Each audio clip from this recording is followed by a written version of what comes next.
사도행전 1장 8절에서 저자인 누가는 사도행전의 전체적인 조감도를 보여주었습니다. 1장 8절에 오직 성령이 너희에게 임하시면 너희가 권능을 받고 예루살렘과 온 유대와 사마리아와 땅끝까지 이르러 내 증인이 되리라 하시니라. 복음이 예루살렘을 넘어서 유대와 사마리아와 즉 팔레티안 지역 전역으로 퍼진 후에 다시 팔레티안의 경계마저 넘어서 땅끝으로 나아가게 될 것이라고 했습니다. 사람들을 통한 증인들을 통해서 복음이 전해지지만 성령께서 그 증인들에게 능력으로 임하실 때에 가능할 것이라고 말씀해 주셨죠. 지금까지는 예루살렘에서의 그 복음 증거 사역을 우리가 살펴보았습니다. 오순절에 성령이 임하신 후에 베드로와 요한을 중심으로 한 사도 공동체가 어떤 어려움 속에서도 복음을 성공적으로 증거했는지를 살펴보게 되었습니다. 그 결과를 사도행전 6장 7절에서 다음과 같이 요약해 주고 있다라고 하는 것이죠. 사도행전 6장 7절에 하나님의 말씀이 점점 왕성하여 예루살렘에 있는 제자의 수가 더 심히 많아지고 허다한 제사장의 무리도 이 도에 복종하니라. 아멘. 참된 부흥은 말씀이 왕성해지는 것이다. 지난주에 우리가 함께 나누었던 말씀이죠. 단지 교인의 수가 늘어난 것이 아니라 누구의 수가요? 제자의 수가 많아지는 것이었습니다. 복음의 영향력이 얼마나 강했던지 당시의 지배적인 이데올로기의 선도자여 대변자였던 제사장들의 무리마저도 자신들의 신념과 기득권을 다 내려놓고 이 복음의 도, 즉 십자가의 도에 복종하는 역사가 일어났다라고 했습니다. 이제는 그 복음이 유대교의 심장인 예루살렘의 경계를 넘어야 할 때가 되었습니다. 그런데 예루살렘은 이 복음을 순순히 나가게 해주지 않고 있습니다. 이 하나님은 핍박이라는 방식을 통해서 복음이 예루살렘 밖으로 나가게 하시는 모습을 우리는 이제는 발견하게 될 것입니다. 이 유대와 사마리아 복음 전도를 주도하는 두 주요 인물 스데반과 빌립입니다. 그런데 그들 말고 또 한 사람이 등장하게 되죠. 그가 바로 훗날에 바울이라고 이름으로 땅끝 전도를 이끄는 사울이 등장하게 될 겁니다. 그간 예수 그리스도의 복음이 전해질 때마다 당시 지배적인 권력이었고 시대 정신의 대변자였던 성전 권력자들이 격렬하게 저항했고 또한 박해했습니다. 이제 사도행전 6장 8절에서 후에 8장 3절에서는 그 박해가 더욱 심해지는 것을 우리가 보게 될 것입니다. 먼저 오늘 스데반의 사역과 핍박을 살펴보도록 하겠습니다. 6장 8절입니다. 스데반이 은혜와 권능이 충만하여 큰 기사와 표적을 민간에 행하니.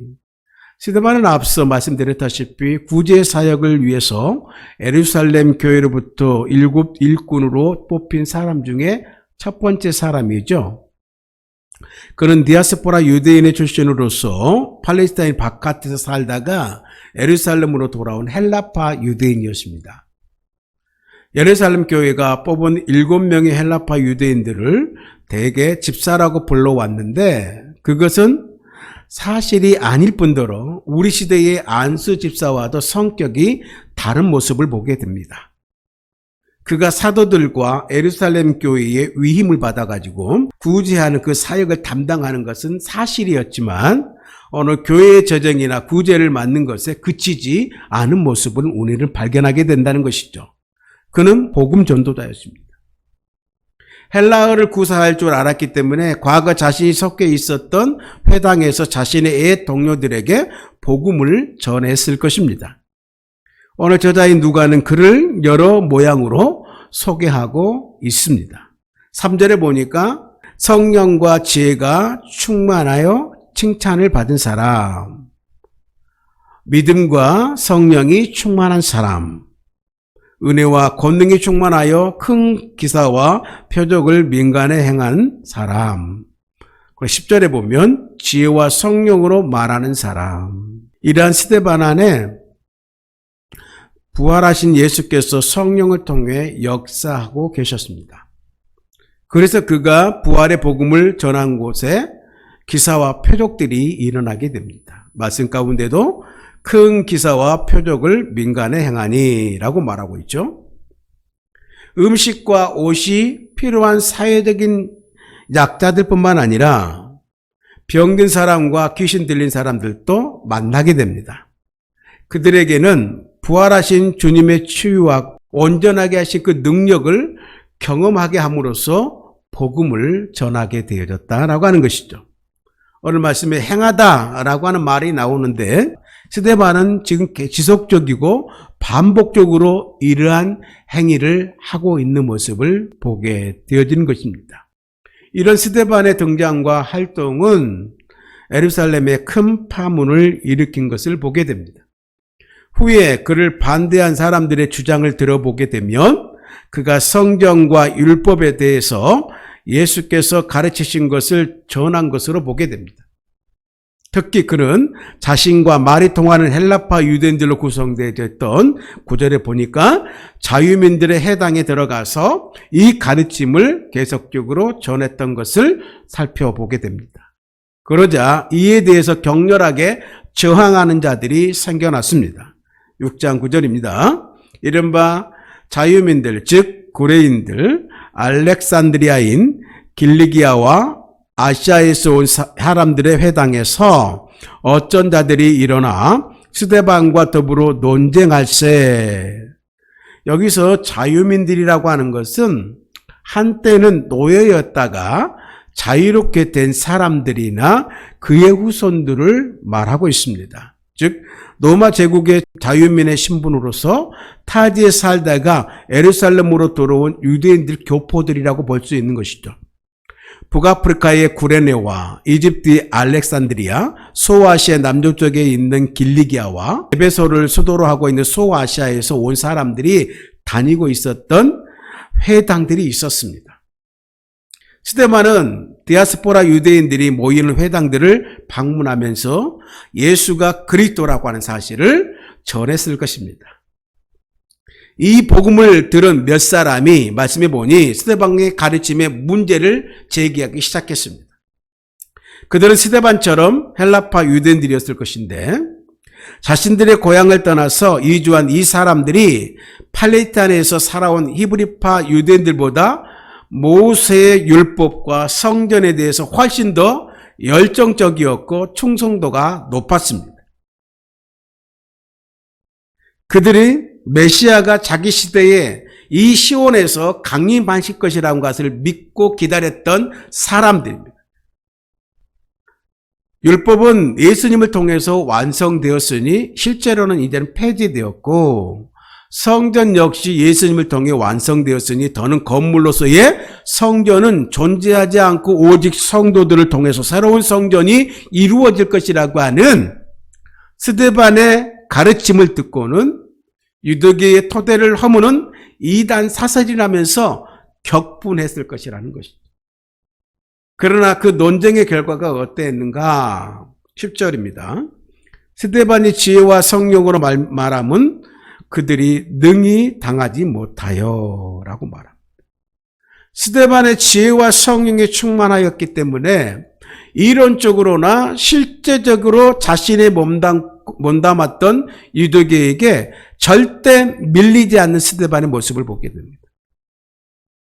이는 예수님께서 이미 제자된 증인들에게 약속하신 것이 성취되어진 것이라고 볼 수 있습니다. 예수님이 살아계실 때에 이러한 상황을 내다보시면서 말씀해 주신 말씀이 있습니다. 누가복음 21장 12절에서 15절의 말씀인데요.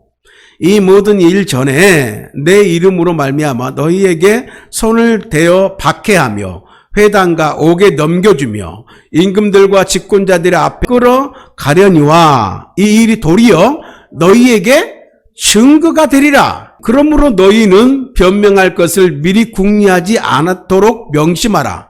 내가 너희의 모든 대적이 능히 대항하거나 변박할 수 없는 뭐예요? 구변과 지혜를 너희에게 주리라. 아멘. 내가 너희의 모든 대적이 능히 대항하거나 변박할 수 없는 구변과 지혜를 너희에게 주노라. 이렇게 논리에서 밀리자 유대계의 급진주의자 같은 그 사람들이 어떤 선택을 하게 되는가? 그들은 자신의 생각을 바꿀 용의가 없었습니다. 그들은 불의한 방법을 동원해서라도 자신들의 그 신념을 지키고 장애물인 이 스데반을 제거하려고 했습니다. 그들이 한 일이 무엇입니까? 11절을 보게 되면 나옵니다. 사람들을 매수하여 말하게 하되 이 사람이 모세와 하나님을 모독하는 말을 하는 것을 우리가 들어노라 하게 하라고. 그들은 이대로 지고 싶지 않았겠죠. 그들은 말로는 스데반을 당해낼 수 없었지만 그가 모세와 하나님에 대해 신성 모독의 죄를 범하고 있다는 것만은 확신을 했습니다.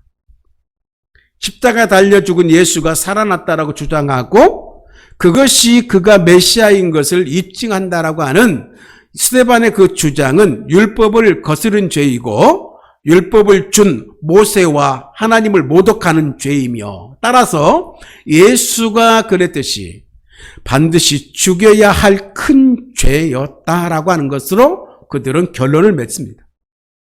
그렇게 마음을 정하고 나니까 이제는 이 스데반을 죽음에 이르게 하는 방법으로 무엇으로 사용하든지 상관은 없었습니다. 그래서 거짓 증인을 사게 됩니다. 예수를 십자가에 죽일 때 종교 권력자들이 했던 거짓말과 불의한 방식을 떠올리게 됩니다. 그러고도 그들은 신성 모독한 자를 없애서 하나님의 명예를 지켰다라고 떳떳해 했던 것, 그것을 기억해냅니다. 이번에도 크게 다르지 않았습니다. 그들이 맥락을 무시한 채 스데반이 토론 중에 말한 것 가운데 일부를 문제를 삼기 시작했고 그리고 듣지 않으면서도 들었다 주장하는 자들을 만들어서 고소했습니다. 이러한 자들은 돈으로 매수해서라도 거짓 증인들을 만들어 버리는 것입니다. 그러므로 성적 당국자들이 이 고소를 받아들이고 스데반을 체포하는 모습을 보게 됩니다. 12절입니다. 백성과 장로와 서기관들을 충동시켜 와서 잡아가지고 공회에 이르러. 만약 당일에 재판을 받지 않았다라고 한다면 오늘 스데반은 감옥에 들어갔을 것입니다. 이들은 그를 산헤드린 공회 재판에 직결 해부하게 됩니다. 그리고 그 재판에서 거짓 증인들의 주장을 듣게 되어지는 것을 보게 됩니다. 13절과 14절입니다.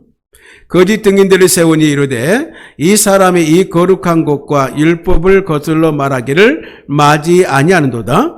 그의 말에 이 나사렛 예수가 이 곳을 헐고 또 모세가 우리에게 전하여 준 규례를 고치겠다 함을 우리가 들었노라 하거늘. 정상적인 방법으로는 스데반을 제압할 수 없게 되자 그들은 사람을 매수해서 스데반이 모세와 하나님을 모독하였다, 신성 모독했다라고 하는 것을 모함하게 됩니다. 신성 모독죄로 판정되기만 하면 합법적으로 스데반을 제거해 버릴 수 있기 때문이었는데 그래서 그들은 백성과 장로와 서기관들을 충동해서 스데반을 끌어다가 산헤드린 공의에 세우게 됩니다. 우리는 장로와 서기관들을 포함한 유대교 지도자들이 자신들이 못 박아 죽인 예수가 다시 살아난 메시아라고 증언하는 초대교회의 그 출현으로 자신들의 기득권이 타격을 입지 않을까 염려하여 사도들을 얼마나 집요하게 핍박해 왔는지는 우리는 이전의 말씀들을 통해서 우리가 알고 있습니다. 그런데 이번에는요, 백성들까지 가담하여서 스데반을 산헤드린 공회로 끌어가고 있는 모습을 보게 됩니다. 백성들마저도. 스데반을 모함한 사람들이 백성들을 충동질했기 때문이겠죠. 대체 그들이 어떻게 충동질했기에 백성까지 가담케 되었는지, 오늘 그들이 사내들인 공의에 세운 거짓 증인들의 거짓 증언 내용을 통해서 알 수가 있게 됩니다. 이 거짓 증인들은 스데반이 예수께서 모세가 전해준 규례를 폐하고 이곳을 털어버릴 것이라 설교했다라고 증언합니다. 이곳은 어떤 곳입니까? 예루살렘 성전이었습니다. 그 말의 백성들은 스데반을 죽이려 할 정도로 충동당하게 되었다라고 하는 것입니다. 참으로 민심의 향방이라고 하는 것이 어처구니 없는 단순한 것 같습니다. 사도들과 스데반이 많은 병자들을 고쳐주고 교회가 가난한 자를 활발히 구제하면서 부흥할 때에 백성들이 다 교회를 칭찬했습니다. 그게 바로 얼마 전 일이죠. 그들의 눈이 두려워서 종교주자들이 사도들을 체포하고도 다시 석방해 줄 수밖에 없는 지경 가운데 있었던 그들의 모습이었습니다. 그런데 그 백성이 하루아침에 스데반을 대적하는 자들에게 선동을 당한 것입니다. 그 근본적인 이유는 돈 때문이었습니다. 그들의 생활 기반이 이 성전에 있었기 때문입니다. 모세의 율법, 모독보다 더 그들은 자극하는 것은 밥그릇의 문제였다라고 하는 거예요. 그들은 자칭 하나님을 믿는 사람들이었지만 하나님이 아니라 돈주머니를 자기 아버지로 삼은 삶을 살아간 사람들이었다라고 하는 것이죠. 아무튼 바로 그러한 상황 속에서 스데반이 보인 반응은 참 놀라운 반응이었습니다. 15절에 다음과 같이 그 스데반의 반응을 보여주고 있는데, 모습을 보여주고 있는데 15절 함께 읽겠습니다. 공회 중에 앉은 사람들이 다 스데반을 주목하여 보니 그 얼굴에 천사의 얼굴과 같더라. 소수의 무리들이 백성을 충동질하고 신성모독죄로 스데반을 죽이기 위해서 거짓 증인까지 동원해서 그를 사내들인 법정에 세웠습니다. 스데반 편이라고 단 한 사람도 없는데 모두 스데반을 죽이려고 하는 사람들 뿐인데, 스데반으로서는 절체절명의 위기의 순간이요, 억울하기 짝이 없는 상황 가운데 놓이게 되었습니다. 그렇다면 스데반은 죽음의 공포에 질린 얼굴이거나 목숨을 구걸하는 비굴한 표정이거나 자포자기의 절망적인 모습이거나 그것도 아니라고 한다면 자신을 모함한 사람들을 향해서 분노와 이그러진 얼굴을 하고 있어야 마땅할 것인데, 그러나 그 절대 위기에 처한 스데반의 얼굴이 성경을 보니까 마치 천사의 얼굴과도 같았음을 오늘 이야기를 하고 있는 모습을 보게 됩니다. 천사의 얼굴을 하고 있었다. 성경이 이렇게 외모로 묘사하는 일은 참 매우 드문 일인데요. 스데반의 얼굴이 천사의 얼굴이라 이렇게 묘사한 것은 그의 마음의 상태를 표현하는 그런 방법이었다라고 하는 것을 보게 됩니다. 그가 얼마나 진리에 대한 확신을 갖고 있었는지를 알 수 있었습니다. 예수님이 산상 설교 가운데서 이런 말씀을 하셨습니다. 마태복음 5장 10절에 12절인데 의를 위하여 핍박을 받는 자는 복이 있나니 천국이 그들의 것입니다. 나로 말미암아 너희를 욕하고 박해하고 거짓으로 너희를 거슬려 모든 악한 말을 할 때에는 너희에게 복이 있나니 기뻐하고 즐거워하라. 하늘에서 너희의 상이 큽니다. 너희 전에 있던 선지자들도 이같이 박해하였느니라 라는 말씀을 선포하셨습니다. 스데반은 이 말씀을 알고 있는 사람처럼 의연하게 그 상황을 대처했습니다. 자신이 그리스도의 제자로서 그리스도께서 걸어가신 그 길을 가고 있다는 사실에 기뻐했다라고 하는 것입니다.